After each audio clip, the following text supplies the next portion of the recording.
हमारी लाइफ की हर एक चॉइस से लेकर हमारे बिहेवियर्स और हमारी लाइफ में क्या हैबिट्स बनेंगी, ये हर चीज डिपेंड करती है कि हम किस इन्वायरमेंट में हैं, ना कि मोटिवेशन और विल पावर वाले चूरन पर जो कि हमेशा से हमें दिया जाता है। और ये चीज प्रूव भी होती है डॉक्टर एना थॉर्नडाइक के एक्सपेरिमेंट चॉइस आर्किटेक्चर से। अगर आपको जानना है हमारे बिहेवियर्स के पीछे की साइकोलॉजी को और मिस्ट्री को, तो ये वीडियो एंड तक देखना। एना थॉर्नडाइक जो कि एक प्राइमरी केयर फिजिशियन है बोस्टन के एक जनरल हॉस्पिटल में, साल 2012 में उन्हें आया एक क्रेजी आइडिया कि वो हॉस्पिटल स्टाफ और विजिटर्स की ईटिंग हैबिट को तब्दील कर सकती हैं, वो भी उनके मोटिवेशन लेवल को तब्दील किए बगैर। इनफैक्ट डॉक्टर एना ने अपने इस एक्सपेरिमेंट के बारे में किसी से बात तक नहीं की। डॉक्टर एना ने हॉस्पिटल कैफेटेरिया के चॉइस आर्किटेक्चर को बदलने के लिए 6 मंथ का एक स्टडी प्रोग्राम बनाया, जिसमें सबसे पहले उन्होंने स्टार्ट किया रूम में ड्रिंक्स के अरेंजमेंट को चेंज करने से। अगर आप हॉस्पिटल कैफेटेरिया की इस डायग्राम को गौर से देखोगे तो आप मेरी बात आसानी से समझ जाओगे। जहां पहले रूम में सिर्फ इन 2 पॉइंट्स पर पानी अवेलेबल था और कैफेटेरिया में मौजूद बाकी सब रेफ्रिजरेटर्स में सिर्फ और सिर्फ सोडा अवेलेबल था, डॉक्टर एना ने सिंपली सब रेफ्रिजरेटर्स के अंदर सोडा बोटल्स के साथ साथ वाटर बोटल्स भी ऐड कर दी, और इन विजुअल क्यूज को डबल करने से जो रिजल्ट्स मिले वो रिमार्केबल थे। नेक्स्ट 3 मंथ की अगर हम हॉस्पिटल कैफेटेरिया की सेल्स को देखें तो सोडा बोटल्स की सेल 11.4% तक डिक्रीज हो गई, जबकि वाटर बोटल्स की सेल 25.8% तक इंक्रीज हो गई।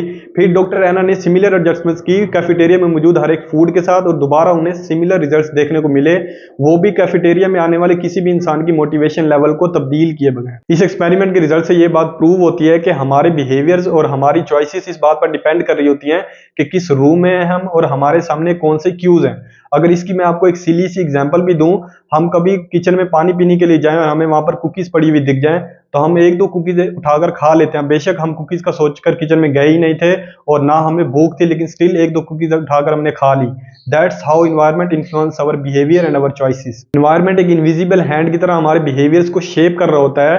बेशक हम सबकी अपनी अपनी यूनिक पर्सनैलिटीज हैं, लेकिन फिर भी हमारे कुछ बिहेवियर्स कुछ खास कंडीशंस में बार बार रिपीट होते हैं, लाइक मस्जिद या चर्च में बैठे हुए सरगोशी वाले अंदाज में बात करना, या फिर सुनसान अंधेरी गली में डरते हुए चलना। इसी तरह मोस्ट कॉमन चेंज जो आता है वो कभी भी इंटरनल नहीं होता बल्कि एक्सटर्नल होता है। हम वैसे ही बन जाते हैं जैसे कि हमारे इर्द गिर्द दुनिया होती है।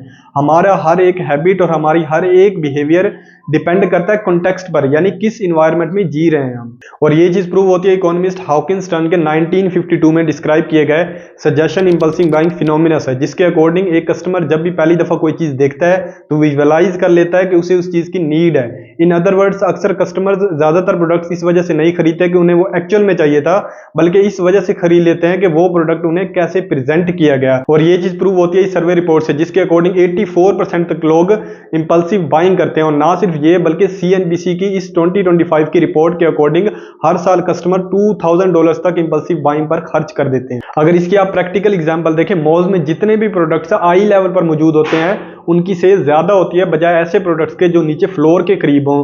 और यही रीजन है कि जितने भी एक्सपेंसिव ब्रांड्स होते हैं वो हमेशा इजी टू रीच लोकेशन पर पाए जाते हैं, और जितने भी चीपर ब्रांड्स होते हैं वो हमेशा मुश्किल स्पॉट्स पर पाए जाते हैं। जो भी प्रोडक्ट या सर्विस जितना ज्यादा हमारी नजरों के सामने होगी उतने ही मैक्सिमम चांसेस होंगे कि हम उसे ट्राई कर लेंगे।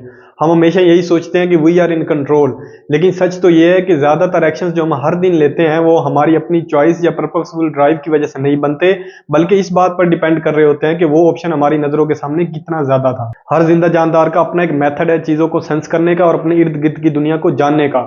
अगर हम स्नेक्स को देखें तो स्नेक्स के पास हाईली सेंसिटिव टंग होती है, जिसकी मदद से वो एयर को स्मेल करके टेस्ट कर लेते हैं। और अगर हम ईगल्स को देखें, ईगल्स के पास रिमार्केबल लॉन्ग डिस्टेंस विजन होती है, जिसकी मदद से वो दूर दराज चीजों को आसानी से देख पाते हैं।